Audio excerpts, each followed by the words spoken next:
뉴욕 증시가 하락세로 마무리가 됐습니다. FOMC는 뭐 입장이 별로 변한 게 없습니다. 뭐 그냥 하던 대로 하겠다, 걱정 없다 라고 얘기하지만 이 모습을 보면서 그렇다면 이번엔 변화가 없지만 다음엔 변하겠지, 또 이런 식의 투자자들 자세가 나오고 있는 모습인 것 같습니다. 재료를 인정하지 않는 듯한 느낌이긴 하죠. 그래서 지금 미국 시장에 대한 투자자들의 심리는 일단 고점에 대해서 더 이상 올라갈 만한 재료가 없다, 모멘텀이 없다, 그런 부분들, 그 다음에 시장에 반영되었다, 뭐 그런 내용들이 계속 쌓이고 있는 것 같은 느낌입니다. 미국 증시 내용들 자세하게 알아보도록 하겠습니다.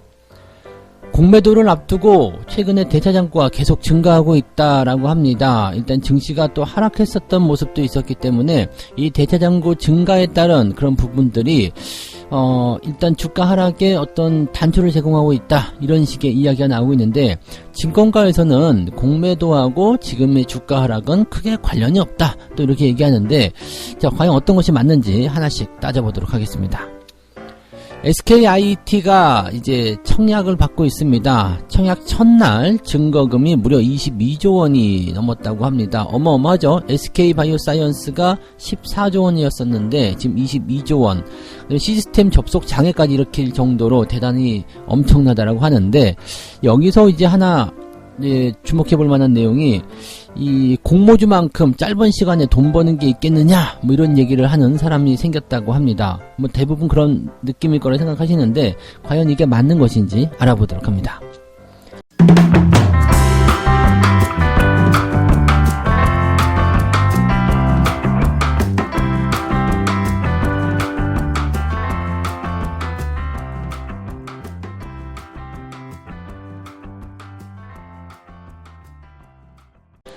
네, 반갑습니다. 오늘 4월 29일 목요일입니다.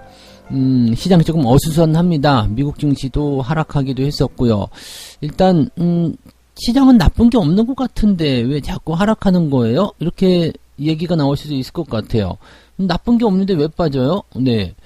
근데 여기에 대한 부분은 우리가 간단하게 생각할 것이, 그동안 많이 올라온 상태에 대한 일부 차익 실현, 이렇게 보시는 것이 가장 간단해요. 왜냐면 너무 많이 올라갔기 때문에, 이미 가격이 주가에 반영되었기 때문에 이렇게 생각하실 필요도 있거든요. 그러니까 좋은 재료들이 나오더라도 그거 이미 반영했어, 그런 거 있잖아요. 맛있는 고기 반찬이 나왔는데 오늘 어저께 소고기 구워 먹었어, 그러면 고기 별로 안 땡기잖아요. 그래도 땡기나요? 네. 그러면은 뭐 또 드셔야지. 근데 어느 정도 이제 매수할 사람들이 다 이제 팽팽하게 들어왔다라고 되어 있으면 실질적으로 이제 매수에 대한 그런 유입 속도가 둔화되고 또 매력도가 좀 떨어지게 마련이죠. 자, 그런 부분들이 이제 시장에 나오고 있는 것 같은 느낌이에요. 지금 다우지수가 0.48% 마이너스고요. 나스닥 같은 경우도 마이너스 0.28% 하락으로 진행이 됐습니다.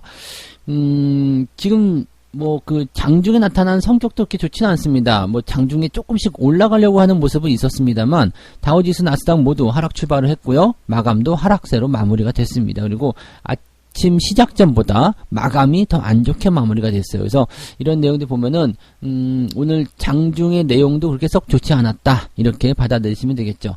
다만 뭐 큰 폭의 하락은 아니기 때문에 그렇게 걱정할 필요는 없다라고 하지만 좀 은근한 압박이 더 나쁘죠. 네, 은근히 떨어지는 거, 그런 부분들이 더 좋지 않습니다. 그러다가 갑자기 뚝 떨어지게 되면 대체할 만한 어떤 포인트가 없거든요. 변동성이 큰 상황이 나타나게 되면 그래도 겁이라도 먹을 텐데, 이렇게 은근히 빠질 때는 괜찮아 하다가 갑자기 뚝 떨어졌을 때 충격을 좀 많이 받기도 하거든요. 자, 왜 하락한 것인지 알아보도록 하죠. 자, 일단은 첫 번째로 볼 것이 연준 이야기입니다. FOMC가 일단 마무리가 되면서 뭐 기존 입장하고 별로 다른 건 없었어요. 예상했던 그대로 나왔죠. 백신과 강력한 정책 지원 속에서 지금 경제활동과 고용지표가 강화되고 있다. 그러니까 경기 좋아지고 있다는 얘기입니다. 그리고 인플레이션이 계속 2%를 밑돌고 있다라고 예전에 말을 했는데, 이번에는 인플레이션은 올랐다, 주로 일시적인 요인을 반영하고 있을 것이다 라고 수정을 했다라고 합니다. 그러니까 2%라는 말, 또 2% 밑 아래쪽에서 인플레이션이 움직이고 있다, 이 말을 빼고 인플레이션이 올랐다라고 되어 있다라는 것은 일단은 물가지수가 상승하고 있고 인플레이션이 계속 이제 턱 밑까지 차올랐다 정도로 오고 있는 부분인 것 같습니다. 근데 문구를 이렇게 바꾸긴 했지만 일시적인 요인입니다 라는 문구를 하나 넣어줌으로 인해서 약간은 이 표현 자체를 좀 순화시켜줬죠. 그래서 안심해, 걱정하지 마, 이거 잠깐이야 라고 얘기하는 모습. 과연 안심을 했을까요? 라는 생각도 잠깐 해볼 수 있겠고요. 자, 근데 이제 투자자들이 가장 주목했었던 모습은 뭐냐면 이제 정책적인 변화가 있겠느냐라는 내용이란 말이에요. 자, 정책적인 변화는 이제 인플레이션에 대한 포지션이 계속 2%를 상회할 것이냐, 그렇게 된다면 정책이 바뀌지 않겠느냐라고 나타나는 부분인데, 일시적인 물가 압력 당연히 보게 될 것이다. 그런데 일시적으로 웃도는 것은 연준이 행동할 만한 조건은 되지 않는다.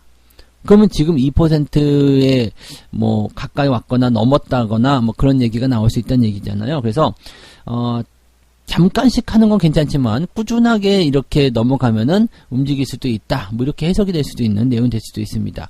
그 다음에 고용과 관련된 부분에서는 상당한 추가 진전이 이루어질 때까지, 아직 고용은 뭐 이렇게 명함 내밀 만한 위치가 아니겠죠. 실업자가 아직은 많은 편이고 코로나가 많이 좋아졌다, 일상으로 많이 돌아가고 있다라고 뭐 이야기들이 속속 들어오고는 있습니다만은 이 부분이 아직까지는 이제 경제 쪽에서 또는 이런 취업이나 이런 고용 쪽에서는 확실하게 지표상에서 나타나는 부분들은 아직은 없다.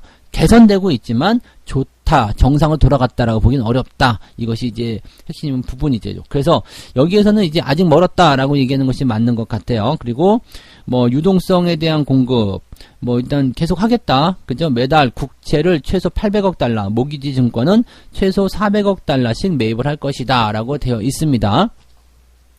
이것도 이제 우리가 생각해 볼 만한 부분은 테이퍼링을 일단 하지 않을 것이다 라는 얘기를 일단 한 거예요. 그래서 아직 논의를 시작할 때가 아니다. 그렇다면 이 테이퍼링이라는 것에 대한 논의는 일단은 저렇게 봐야 돼요. 뭐 내년 1월부터 시작할 것이다 라는 얘기들이 일단 나왔었는데 이번에 일축하는 모습이긴 합니다. 근데 보통 한 6개월 전 정도 됐을 때는 그런 것들을 논의할 수 있단 말이죠. 그러니까 지금 뭐 아직은 이르다는 것이 일단 맞아요. 지금 4월이잖아요. 그러니까 뭐 6월, 올 상반기 지나서 하반기쯤 됐을 때 논의할 수도 있다. 이렇게도 나올 수 있거든요. 그러니까 아직은 이르다. 이것은 일단 맞는 것 같고요. 그렇다면 테이퍼링에 대한 어떤 압박은 향후에 나올 문제이지 지금은 건드릴 필요가 없다라고 보시면 되겠습니다. 그럼 여기서 이제 FOMC 쪽에서 한 가지 걱정되는 부분은 뭐였을까? 물가가 상승하는 부분에 대해서 어느 정도 인정하고 들어왔다는 내용들, 그 다음에 물가가 올라갔을 때 연준이 지금은 행동을 하지 않겠지만 일시적인 부분이 아니라 연속적이라면 연준이 행동할 수도 있다. 이 정도가 되겠죠. 뭐 그럼 연준 입장에서는 뭐 크게 걱정하실 만한 부분은 없었던 것 같아요. 근데 꼬투리를 잡으려면 한 그 정도 나오지 않았겠느냐? 그 정도 보시면 될 것 같아요. 자, 그 다음에 그 정책적인 이슈도 한번 볼게요. 조 바이든 미국 대통령이 이제 의회 합동 연설에서 1조 8천억 달러 규모의 투자 및 세금 감면 정책을 공개할 것으로 예상된다. 이게 이제 가장 중요한 또 핵심이 될 수 있겠죠. 이번 정책은 보육과 교육에 대한 지원책. 그래서 보육 같은 경우는 이제 저출산도 관련될 수 있으려나요? 네, 근데 뭐 관련주들은 그렇게 크게 여기에서 반영될 것 같지는 않고요. 일단 중국이 더 강력하겠죠. 근데 어쨌든 보육과 교육에 대한 지원책 1조 달러는 신규 투자다. 8천억 달러는 10년간 세금 공제 혜택으로 충당될 것이다 라고 되어 있고요. 연소득 100만 달러 이상의 고소득자에 대한 자본 이득세를 39.6%로 상향한다. 부유층에 대한 최고소득세율을 39.6%로 인상한다. 그러니까 이거 지금 지원을 할 텐데 지원을 하는 것에 대해서 부족한 세금은 어디서 나오느냐? 이제 고소득자들에게서 삥을 뜯겠다라고 되어 있는 거죠. 그러니까 부의 재분배 이렇게 봐야 되나요? 그렇게 되면 어떻게 이념이 공산당과 비슷해지는 건가요? 네. 뭐 어쨌든 뭐 그런 식으로 이제 정책을 쓰겠다라고 되어 있는 거죠. 뭐 대규모 경제 지원을 하긴 해야 되는데 돈이 없으니까 방법은 그거밖에 없겠다. 이렇게 보시는 것도 맞는 얘기긴 합니다만 저거에 대한 내용들 뭐 기업들의 법인세라든지 지금 시장이 막 좋아지고 실적이 좋아질 때 상관이 없어요. 근데 이렇게 세금이 인상이 되게 되면 어쨌든 상황이 안 좋아지는 상황으로 갔을 경우에는 네, 저런 세금에 대한 부담감이 굉장히 커질 수 있죠. 그럼 이탈이 된단 말이에요. 그래서 거기에 대한 내용도 뭐 정부가 좀 생각은 하고 있어야 될 거다라고 보시면 되겠죠. 지금 당장 급한 불 끄는 게 우선이니까 그렇게 가고는 있겠습니다만, 저렇게 세금 인상 저 부분은 결국에는 부메랑 될 수 있겠죠. 네. 그 다음에 그 경제 지표에서도 상품 수지 적자 규모가 수입이 수출보다 더 많이 늘어났다. 요거 예전에 트럼프 있을 때 이런 부분 문제가 된다 해가지고 중국하고 싸움 붙었던 거 아닙니까? 근데 뭐 요런 것들이 또 다시 나타나고 있는 모습인 것 같아요. 뭐 아무래도 이제 지금 물동량이 늘어나고 있다고 하지만 직접적으로 이제 이렇게 지표상에 반영되기는 시간이 좀 걸리지 않을까 싶기도 하고요. 3월 상품 수지 적자가 906억 달러로 지난 2월에 871억 달러 대비해서 4% 늘어났다라고 되어 있습니다. 수출은 네, 조금 114억 달러 늘었는데 수입은 149억 달러 증가했다라고 되어 있는 거죠. 그러니까 수입이 더 많은 거. 그러니까 적자죠, 적자. 적자가 나와 있다. 근데 물동량이 이게 계속 늘어나게 되면 어쨌든 뭐 상황들은 개선되지 않겠는가 볼 수는 있겠습니다. 미국 시장 자체도 굉장히 큰 시장이기 때문에요. 이게 교역량이 계속해서 늘어나고 있는 거. 그 다음에 미국은 꾸준히 적자를 보고 있죠. 그래서 달러를 기축 통화로 삼아야 되는 뭐 그런 부분들은 당연히 있어야 되는 내용이겠다. 뭐 이렇게 봐야 되는 것도 있습니다. 자, 어쨌건 네, 지금 뭐 특별한 건 없어요. 그죠? 경제 지표들 뭐 기업들 실적도 있었지만은 실적 좋게 나온 거 올라가고 나쁘게 나온 건 내려가고 뭐 특별하게 뭐 건드릴 만한 부분이 없어요. 그렇다면 지금 시장이 하락한 이유는 무엇이냐? 뭐 재료적인 부분에서 건드릴 만한 부분이 없어. 그렇다면 딱 한 가지밖에 없다는 이야기죠. 뭘까요? 네. 많이 올랐다. 네, 많이 올랐다. 많이 올라간 것에 대해서 차익 실현. 일단 명분을 찾고 있는 거니까 어거지로 막 자꾸 재료가 좋은데 야 그러면 지금 좋지만 나중에 안 좋을 거 아니야. 이런 느낌이죠. 네, 그런 상황들이 계속 나타나고 있는 겁니다. 그래서 이 많이 올라간 주식에 대한 어떤 경계 그런 것들을 계속 해야 되는 상황이 아니겠느냐 이런 식으로 우리가 받아들이셔야 될 것 같습니다. 네.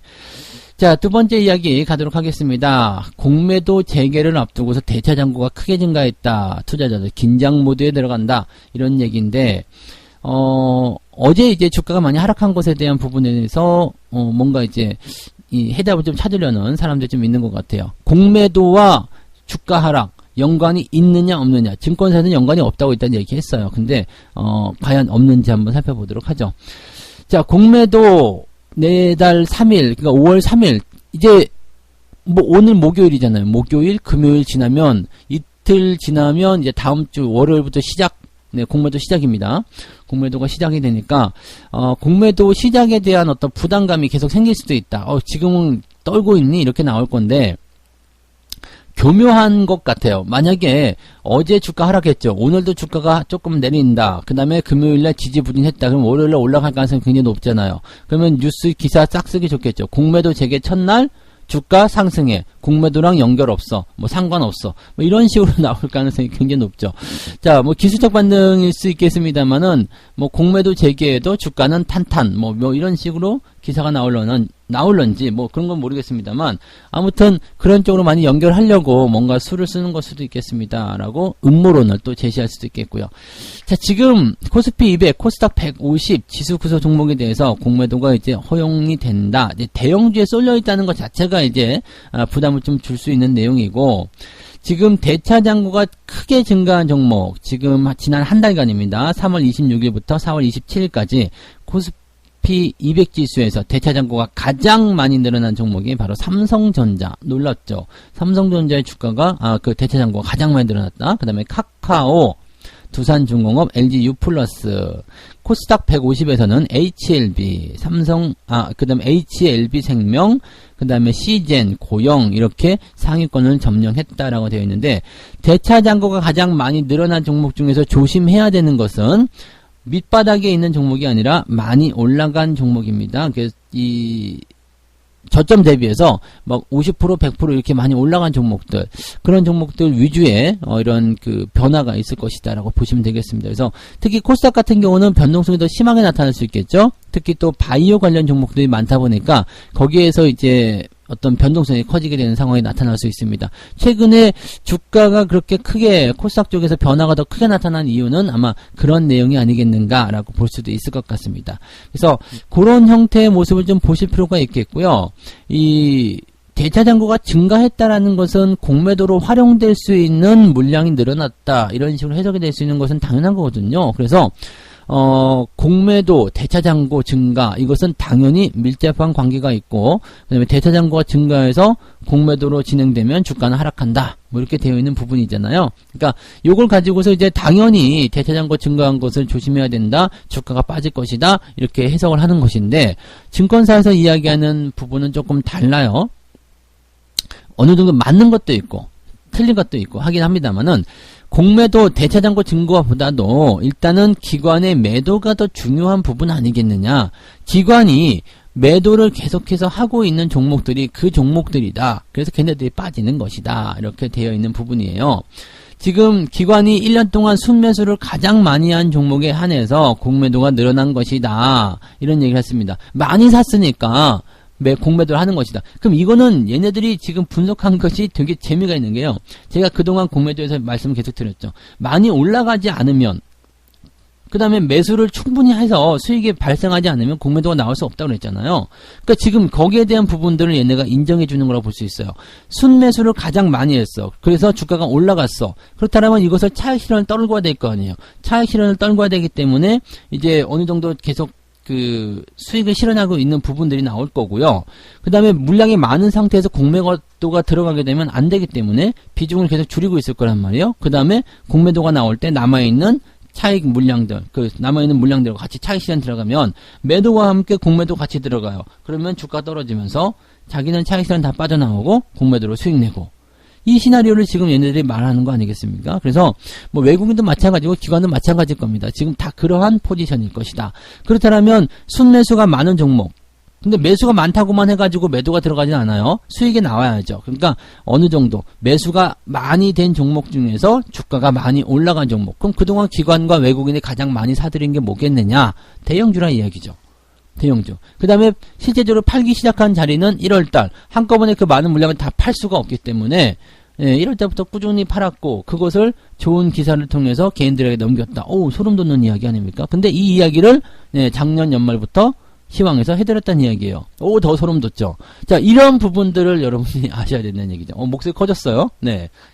자, 근데 이제 증권사에서는 공매도의 어떤 대차장고가 증가하는 것은 주가 하락으로 이어질 가능성이 낮다. 이건 아무런 뭐 문제 없는 거다. 근데 이것도 약간은 맞는 말이 있어요. 왜냐면 주가가 올라가야 되거든요. 주가가 올라가야 돼. 그러니까 공매도가 시작되는 그 시점에서 이미 올라가 있는 것은 타겟팅이 되겠지만 아직 올라가지 않은 것들은 더 올라갈 수 있어요. 어느 정도까지 올려놔야지 공매도를 때려서 또 수익을 낼 거 아닙니까? 그래서 그 부분들도 우리가 같이 생각하셔야 돼요. 그러면 이미 많이 올라가서 차익 실현이 시작되어 있는 몇몇 종목들이 있죠? 제가 말씀드린 거, 기관이나 외국인들이 계속 팔고 있는 거, 그런 것들은 계속 조심하셔야 되죠. 그러면 걔네들은 시총 상위권에 들어가 있기 때문에 시장의 약세를 계속 끌고 내려올 수도 있다라는 걸 생각하실 수가 있습니다. 종목별로 대응하셔야 되는 장이 왔다라고 보셔야 되는 거죠. 즉, 주가가 갑자기 급등하거나 이런 부분들은 만들기 어렵습니다. 뭐 기술적 반등이 나올 수 있겠지만, 이제 왜냐면 계속 내려가게 되면 차익 실현하는 또 그 문제가 생기거든요. 그러니까 팔았다 올렸다, 팔았다 올렸다 이렇게 나가면서 물량 계속 덜어낼 거고요. 개인들은 거기서 계속 물량 떠안을 거고요. 그 다음에 공매도가 시작되면 주가가 같이 툭 떨어지겠죠. 자, 이런 시나리오 잘 알고 계셔야지만이 당하지 않습니다. 그래서 공매도 재개를 했다고 해서 바로 주가가 떨어진다거나 뭐 그러진 않아요. 어느 정도 올려놓고 때린다는 이야기죠. 그래서 많이 올라간 거 조심하고요. 올라가고 있는 것도 공매도 대차장고가 이제 증가하기 시작하면 거기서 조심해야 되고, 코스피 200, 코스닥 150이 아닌데도 막 주가가 올라간다. 그러면 신경 쓰지 마세요. 그거는 관계 없으니까.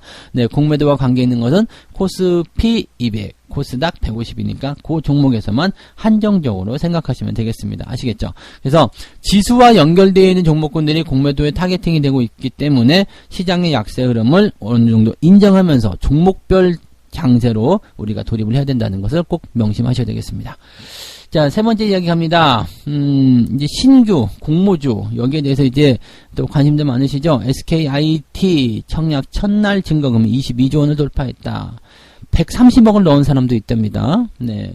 야, 뭐, 사실, 뭐, 그렇게만 넣으면은, 다 되기만 하면 돈 많이 벌겠지만, 그렇게 뭐, 다 받을 수 있는 확률은 거의 없겠지만요. 네. 공모주만큼 짧은 기간에 확실한 수익을 낼 수 있는 투자처가 있나요? 라고 이제 이야기를 했다고 하는데, 이 공모주를 청약한 이모 씨, 33살의 이분의 말이라고 합니다. 이거, 이 단어에서 틀린 게 있죠. 공모주만큼 짧은 기간에 확실한 수익을 낼 수 있는 투자처가 있나요? 여기에서, 네, 틀린 말은 무엇일까요? 하나, 둘, 셋, 넷, 땡. 네. 잘 모르시겠죠? 공모주만큼 짧은 기간에 확실한 수익을 낼 수 있는 투자처가 있나요? 바로 여기에요. 확실하지 않아요? 네. 지금까지 그래왔던 거지, 상장 이후에 주가가 떨어질 확률도 많습니다. 뭐, 조금 올라가려고 하다가 떨어진 경우가 많아요. 지금 공모주 들어가시는 분들은 따상이란 것을 지금 계속 경험했었기 때문에, 터질 것이다 라고 생각하고 몰리는 부분이잖아요. 자, 이 따상이 일어나는 이유는 말이에요. 이렇게 경쟁률이 심화가 되다 보니까 못 산 사람들이 사야 되겠다라고 생각하는 부분일 거란 말이죠. 그래서 상한가 시점에서 어느 정도 공모 가격이 크게 뭐 증가하고 그 다음에 거기서 상한가를 쳐버리기 때문에 따상 뭐 이렇게 얘기가 나오죠. 더블 상한가 뭐 이렇게 되나요? 뭐 하여튼 뭐 그렇게 되는 거예요. 그래서 그 상한가까지만 가더라도 돈을 번다. 또 그 다음날 풀려서 팔아도 돈을 번다. 이런 얘기가 나오는 거죠. 그래서 공모주를 잡으면 일단 싸게 사가지고 수익 낸다라고 되어 있지만 장이 좋을 때나 뭐 이렇게 분위기를 타고 있을 때는 그렇게 될 수도 있어요. 근데 사람들이 이제 뭐 별로잖아. 장 안 좋은데 투자 심리 별론데 뭐 이렇게 됐을 때 물론 SKIT가 그럴 거라고 말씀드릴 수 없습니다. 왜냐면 경쟁률이 지금 심하기 때문에 공모주 못 잡은 사람들이 처음이라도 들어가야 되겠다 이 생각하시는 분들 좀 있으실 거란 말이에요. 그래서 꼭 이것도 그렇다라고 볼 수 없겠습니다만 어느 정도 이제 시장 자체가 좀 불안정한 상황이 좀 됐을 때는요. 그래봤자 들어가서 뭐 상장 첫날 이제 애매하게 잔잔하게 움직이다가 주가 떨어지는 경우도 많이 있거든요. 그래서 확실한 그런 부분은 아니다라는 것이 이제 중요한 포인트입니다. 근데 이번 SKIT 같은 경우까지는 네, 공모주를 받으시면 아마 돈을 벌지 않으실까라고 생각합니다. 이 공모주 청약을 해서 물량을 확보를 했다 그러면 일단은 괜찮아요. 근데 이제 상장을 딱 해서 거래가 시작됐어. 그러면 매수하기 어렵습니다. 매수 못하니까요. 그 물량은 잡으시면 안 돼요. 그 물량은. 내가 이제 물량을 딱 잡는 순간, 그때는 이제 주가가 떨어집니다. 라고 얘기하는 거나 마찬가지가 됩니다. 그래서 그런 물량은 절대 잡으시면 안 되겠고요. 지금 그 경쟁률 보게 되시면은요, 뭐 증권사별로 좀 다르다고는 하는데, 미래에셋 같은 경우가 80대1. 네, 80대1. 어마어마하네요. 10조 원이랍니다. 청약금이요. 한국투자증권은 59대 60대 1이네요. 그 다음에 SK증권이 47대 1. 야. 그다음에 물량이 적은 그런 증권사도 211대 2. NH투자증권은 221. 이러니까 전산이 마비가 되고 난리가 났겠죠. 그래서 뭐 자금 이체가 원활하게 되지도 않고 막 그랬다고 합니다.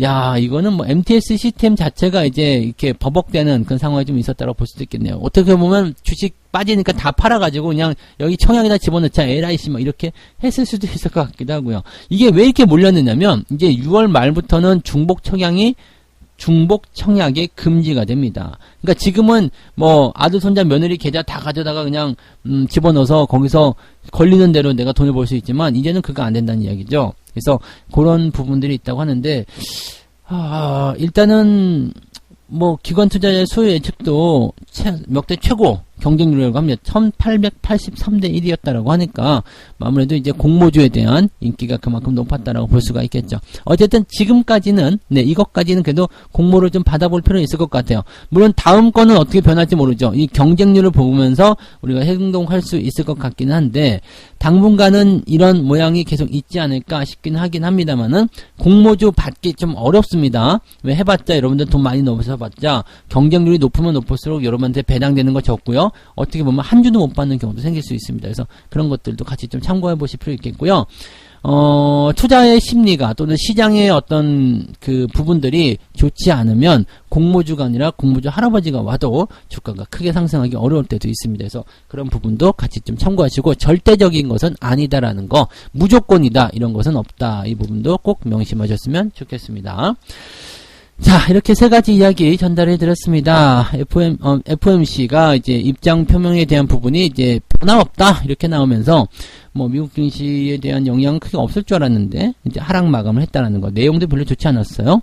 뭐 기업 실적, 경제 지표 다 나쁘지 않았는데 아무래도 이제 그 주가가 많이 올라간 것에 대해서 차익 실현에 대한 어떤 이유를 계속 찾고 있는 것이 아니겠느냐 이런 것이 이제 중론이 되겠습니다.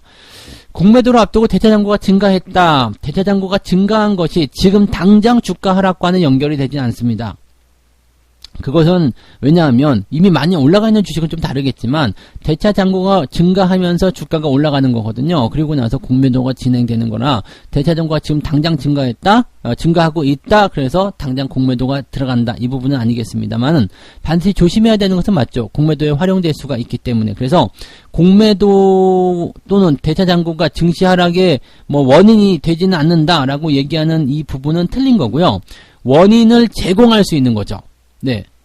원인을 제공할 수 있는 것은 원인 아닙니까? 그죠? 그래서 당연히 그런 어떤 부분들이 있기 때문에 처음에 공매도 나올 때 재개가 됐을 때 대차장고가 증가할 때 주가가 계속 올라가. 이거 봐 괜찮잖아. 아무 일도 아니잖아. 이건 당연한 얘기예요. 네, 주가가 올라가야지 팔아먹으니까. 정상에 올라가야지 내려올 거 아닙니까? 그래서 그런 부분들이 있다는 거 우리가 꼭 참고하시고 속지 말자. 네. 자, 그다음에 SKIT 첫날 증거금이 22조 원. 엄청난 역대 최고의 경쟁률. 공모주에 미쳐 있어야 되는 포지션이 있겠습니다만 지금 공모주를 통해서 수익을 낼 수 있는 부분은 분명히 있어요. 당연히 이번에도 그럴 거라 생각합니다. 뭐 따상에 대한 기대감도 굉장히 많이 갖고 계실 텐데 그런데 착각하는 거 하나, 네, 확실한 투자는 아니라는 거죠. 확실하게 그렇게 나오지 않는 수도 있다는 거 꼭 참고하셔야 되겠고요. 신규 상장 종목에서 한 가지 덧붙인다면 언제나 상장 이후에 물량 터지면 어떻게 해요? 팔아야 한다. 네, 물량 터지면 파는 것이다 라고 보시면 좋습니다. 그래서 이런 내용들 꼭 참고해 주시면 좋겠습니다. 자, 그 다음에 책 한 꼭지 읽고 마무리하도록 하겠습니다. 많은 투자 전문가들도 주가가 큰 폭으로 하락한 주식을 매수하는 심각한 실수를 저지른다. 이런 실수야말로 수렁으로 빠져드는 가장 확실한 지름길이라 할 수 있다. 이건 무슨 얘기인지 아시겠죠? 딱 들으면 아실 것 같아요. 주가가 많이 하락했다고 해서 나한테 좋은 주식이 아닙니다. 고점 대비 고점이 100만원인데 지금 만원이네. 와, 너무 싸다. 이거 아니야. 그렇게 된 이유가 있을 거라는 이야기죠. 자, 주식이라는 것은요, 내리고 있을 때, 내려갔을 때 그 이유가 있어요. 근데 그렇지 않고 그냥 시장에 다 내려가면서 억울하게 내려가는 애들이 있어요. 난 아무 이유 없이 난 좋은 기업인데 내려갔어. 이런 기업들이 좋은 거거든요. 그리고 그런 기업들은 내려가는 동안에는 다른 기업과 똑같아서 보이지 않습니다. 그런데 시장의 조정이 잔잔해질 때, 끝나갈 때쯤 되면 다른 것들, 원래 나빴던 것들 그냥 원래 가던 길이니까 그냥 내려가요. 그런데 그렇게 좋은 기업들, 억울했던 기업들은 바닥을 잡고 돌아서거든요. 그럴 때 우리가 사는 거예요. 내려갈 때는 이놈이고 저놈이고 다 똑같은데요. 그런데 지나고 나면 똑같지 않아요. 더 내려갈 놈은 더 내려가고 돌아선 놈은 돌아선다는 얘기죠. 돌아설 때 매수하시면 당연히 내려간 만큼 회복하고요. 그 이상으로 다시 원래 가던 길 가는 겁니다. 그래서 그런 부분들 잘 체크하시고 이용하셔야 된다는 거 잊으시면 안 되겠습니다. 자, 오늘 여기까지 이야기하고요. 오늘도 뭐 변동성이 좀 나오겠죠? 자, 변동성에 너무 겁먹지 마시고요. 종목 간 대응들만 잘 하시고 시황을 통해서 여러 가지 이제 대응 전략들을 잘 챙겨보시기 바랍니다. 저는 장중 시황 때 다시 오겠습니다. 고맙습니다.